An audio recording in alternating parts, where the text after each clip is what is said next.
time with the defensive play. Now finds Jalen Green. Oh, my goodness! He did it! Oh! Jazz, the Jazz turn it. Oh! Cam Whitmore. Şengün goes coast to coast. Oh! Here's Williams. Here comes both teams. Here comes Rocket Security. And we got a score. RedNationBlogga back with another video. Sorry for the extended absence. I know I probably missed like the last 3 games. Sincerely apologize, but I had a busy weekend. I've been having a busy couple of days, been running around. That's neither here nor there. Thank you guys for watching. If you tune in, I'm back. The Houston Rockets defeat for the second time this season the Phoenix Suns 111-104. This game was never really in threat for the Houston Rockets. This game, Phoenix never threatened the Rockets. I never felt like this game was getting out of hand. I never felt like this game was something that Houston couldn't win. It never felt like that in the game, to be honest. It was just a really easy, fun-flowing game that had its runs, and Houston just controlled it really from the tip to the end. Pause. Like, they really just controlled this game all the way through. And that's what you love to see. I don't know what's going on with the Phoenix Suns. I can't put my finger on it. They needed a point guard. They went out and got Tyus Jones, who, when he was in Memphis, was one of the most complete point guards in the NBA coming off the bench. They don't really have the bigs, but they did what they could with the money that they had, and they got bigs. You still got Kevin Durant, who's playing at a high level. You still got Devin Booker, who's playing at a good level, and Bradley Beal, who's playing at a good level. And yet you can't put it together on the season. Right now, they're 30-36, 6 games under 500. They're not even in the play-in. I don't understand what's going on with this team. I really do not understand it. I can't put my finger on it. And tonight, for all intents and purposes, this game, it just seemed, Phoenix seemed lifeless. They didn't seem like they had any energy to play. They didn't seem like they had any want to. It just seemed like it was just another day at the office. Let's go here. Let's play. Let's have fun. Let's do our job. But there's no real continuity with this team on offense or defense. They don't talk on defense. They looking at each other. They making faces. They shrugging their shoulders as they miscommunicate. A lot of things are happening. And I am who I am. So I go back and I look at, other seasons for the Houston Rockets because I don't watch the whole full season of other teams. It reminds me a lot of the 2015-2016 Rockets in terms of just the lack of togetherness, the bad chemistry, the bad vibes surrounding the team. It reminds me a lot of that season. And it's just very, very apparent. Bradley Beal played well today. He had 25 points on 9 of 14 shooting. He got pretty much what he wanted whenever he wanted it tonight. Kevin Durant, 8 of 12 from the field, 2 of 2 from 3.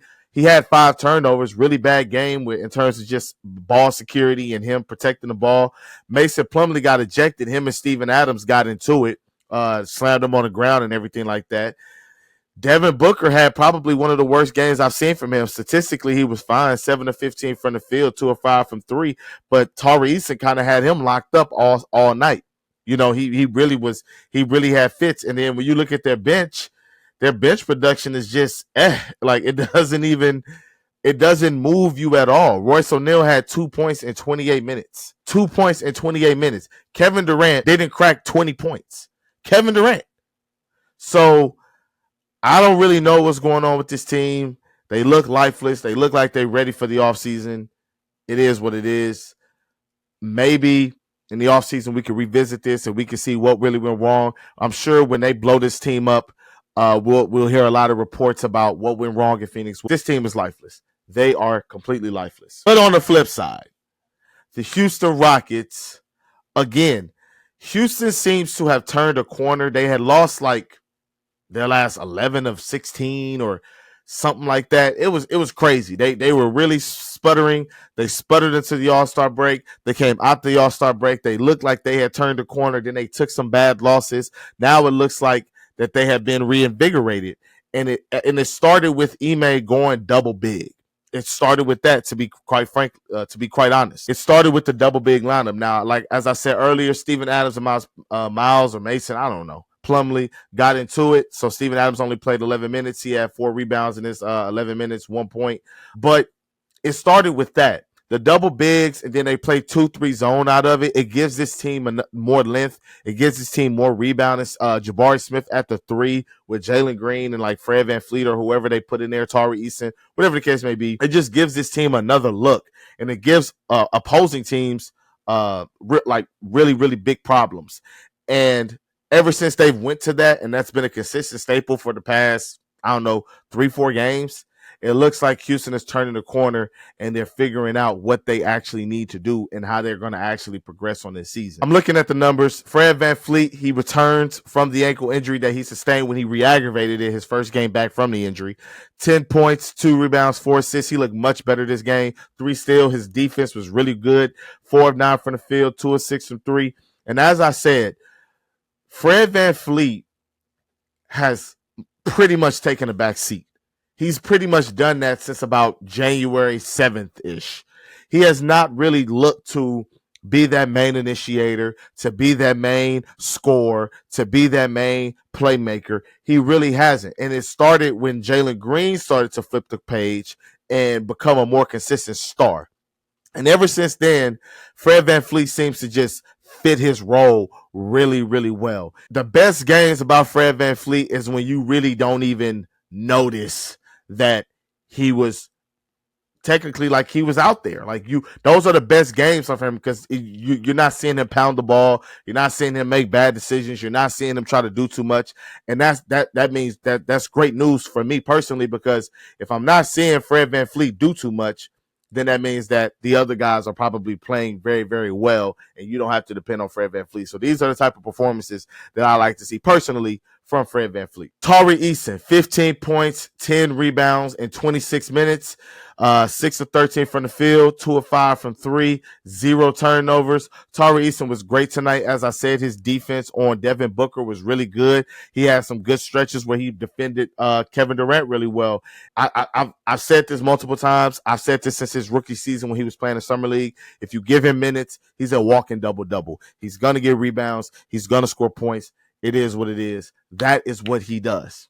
It's that simple. Dillon Brooks, 19 points, 4 assists, 8 of 14 from the field, 2 of 5 from 3, only 1 turnover. Again, when you really don't hear from Dillon Brooks, that's when you know it's a good night. Not because, especially in a win, because that means that other guys stepped up, and that is what you love to see as a Rockets fan. You just like to see Dillon play his role, be smart, take good shots, use his IQ, and he's done that, and he's continuously doing it, and I like that. I have no complaints about Dillon Brooks. Let's get to the best part of the show, my favorite part of the show, the good. I got 2 today for the good. I got 2.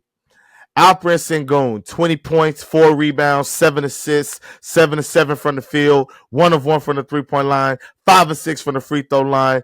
He did have 5 turnovers, but I didn't even notice. I'm just going to be honest with you. I don't know where the 5 turnovers came from, but he played so well today, not missing a shot from the field, only missed 1 free throw. He was in his bag.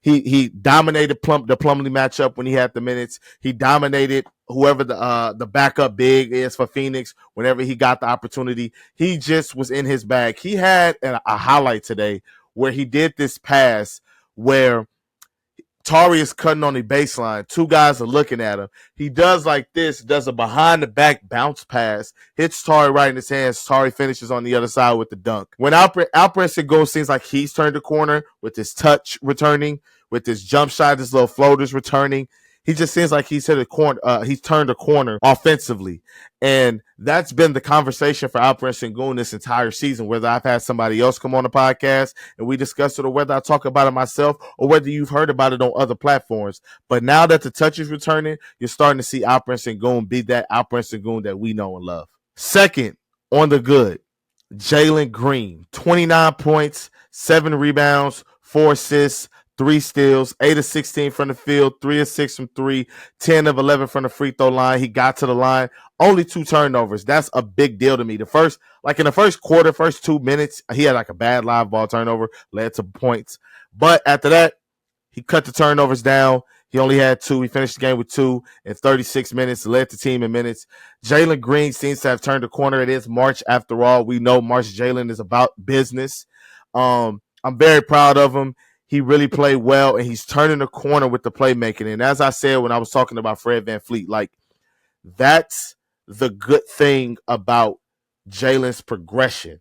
It allows Fred to take the natural back seat. It allows Fred to not be relied on so much to do X, Y, and Z. It all comes together like a nice fitting puzzle. When Jalen is not playing at his potential and Fred has to press, and when Fred is not delivering when he presses, everything looks bad. Everybody's mad. Everybody's saying Fred needs to come off ball. We need to move off of him. We don't need to pay him his money. Go on, etc., etc., etc. But when Jalen plays like he played tonight, and he plays like he's been playing during the stretch, it opens up the whole offense. It allows everybody to play a different type of role, everybody to play with a different type of pressure relief off of them, and it's just beautiful to watch. It's really, really fun to watch. Let's get to the not so fun part, the bad. Jabari Smith Jr., 33 minutes, 8 points, 4 rebounds, 3 assists, 4-12 from the field, all 6 from 3. This is a guy that was drafted, again, as I say, a 44% something shooter from 3 in college at Auburn his freshman year. He was drafted at where he was drafted. He was even it was teams flirting with drafting him number 1 overall because of his shot-making ability. Not because of the handle, not because of the athleticism, not because of the defense, because of the shot-making ability, and Jabari is not making his 3 ball. I'm at the point now where I feel like he's more consistent from 12 to 14 feet out, doing the little fading away mid-range jumpers, whether it's contested or not contested. He's more consistent with that and should look to hunt that shot more than just being this catch-and-shoot threat, because the catch-and-shoot 3 threat that you are, it's not relatable, it's not consistent, and you're not delivering in the role that is provided for you to deliver in. There have been a stretch of games where Jabari Smith Jr. was stable and consistent and reliable from 3, but ever since he went down and he's come back, that is gone. He's had 2 good shooting games. He had one against the Minnesota Timberwolves, his first game back, and he had another good 3-point shooting game against the New Orleans Pelicans when he went 5 of 10 from 3. I was at that game. I saw it. But I just don't understand what's going on with Jabari. I just feel like, I understand he's only 21 years old. You have to be patient. But as a Rockets fan, the window is accelerating. The window is opening wider and wider and wider. And we need these guys to hit where we drafted them. Point blank, period. It's that simple. Let's get to the downright ugly. I'm not picking on the man. He only played 5 minutes. Cam Whitmore, 0 points, 1 rebound, 0-5 from the field, 0-2 from 3, -10 in 5 minutes. We were on Playback watching TV, Houston Live. Go check them out, playback.tv/Houston Live. We were on Playback, and he checked into the game.